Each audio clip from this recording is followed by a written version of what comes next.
नमस्कार. मनमाडमधील एकवे गाव, तालुका नांदगाव, जिल्हा नाशिक या ठिकाणी आपण ग्रीन युवा कंपनीचे काही ऑर्गॅनिक प्रोडक्ट आहे. कांद्याचा प्लॉट आहे. कांद्याच्या प्लॉटवरती आपण काही ऑर्गॅनिक प्रोडक्ट दिले होते. तर पहिलं आपलं सॉईल वरदान. सर आपलं नाव सांगा. श्याम फड, मनमाड, तालुका नांदगाव, जिल्हा नाशिक.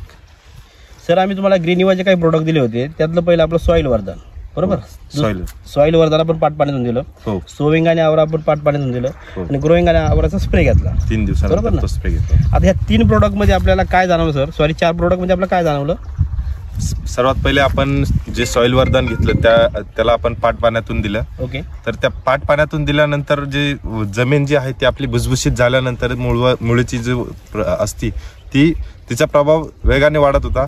आणि सर्वात मेन म्हणजे जे कांद्याला आपल्याला पीळ पडला होता तो कांदा सॉईल वरदान दिल्यानंतर तो क्लिअर होऊन त्याची वाढ चांगल्या प्रमाणात होते आणि खतांची अपटेक चांगल्या पद्धतीने झाली, बरोबर ना. हे झालं तुमचं वरदानचं. सोविंग आणि आवरामध्ये काय जाणवलं सर आपल्याला? सोविंग आणि आवरामध्ये परत आपण जे पाट पाण्यातून जो देणार आहोत त्याच्यानंतर त्यामध्ये मुळीचं प्रमाण अजून वाढणार. त्याच्यानंतर जी कांद्याची पात वगैरे ती पण वाढणार, मान बनायला चालू होणार.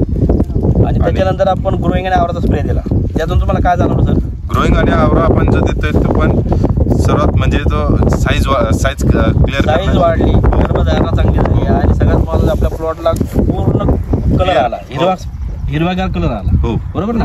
तरी आपण आपले एक औषध प्रोटीन ते आपण दिलेलं नाही. हो, प्रोटीन न देता सुद्धा आज आपल्या प्लॉटची परिस्थिती अशी आहे. हो, बरोबर ना.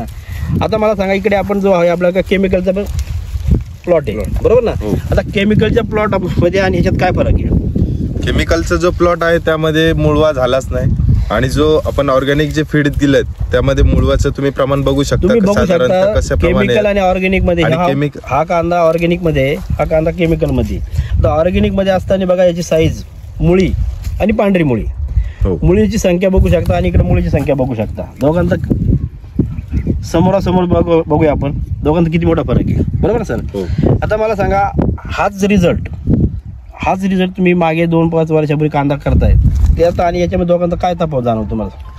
मागील 2-4 वर्षामध्ये साधारणतः असा फरक नव्हता. कारण जी आपण पोळ कांद्याची जी आपण करतोय त्यामध्ये सडगाण वगैरे सर्वात जास्त होते. पण ह्या वेळेस आपण ग्रीन युवा कंपनीचे जे ऑर्गॅनिक फर्टिलायझर यूज केले त्यामुळे आपल्याला सडगाण वगैरे झाली नाही.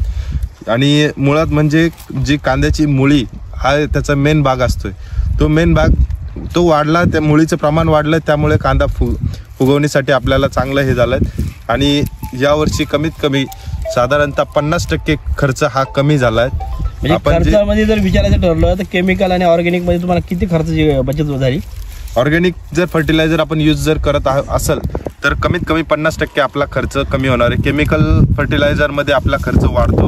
म्हणजे मी हमेशा सांगतो का ऑर्गॅनिक जेव्हा आपण जर औषध वापरले तर आपला 100% 50% खर्च कमी होतो. ते सिद्ध झालं इथं. हो सर, बरोबर. आता मला सांगा, आजूबाजूचे आपले शेतकरी मित्र असतील यांना तुम्ही काय संदेश देऊ शकता? आपण ग्रीन युवा कंपनीचे हे फर्टिलायझर घेण्यास काहीच हरकत नाही. आपला 100% आपल्याला याचा हे भेटणार आहेत, रिझल्ट भेटणार आहेत. आपण घेतलं तरी चालेल एवढं मी सांगू शकतो की याचं पैसे वाया जाणार नाही. तुम्ही घ्या.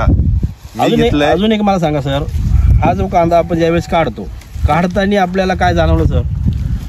रान भुसभुशीत असल्यामुळे कांदा काढताना पण सोपा जातो. म्हणजे आपली मजुरी तिथं कमी लागली. हो, बरोबर. कांदे काढण्याचं प्रमाण जे आहे तिथे 1 दिवस लागणार आहे, तिथे ते अवघ्या 5-6 तासामध्ये काढलं जात आहे.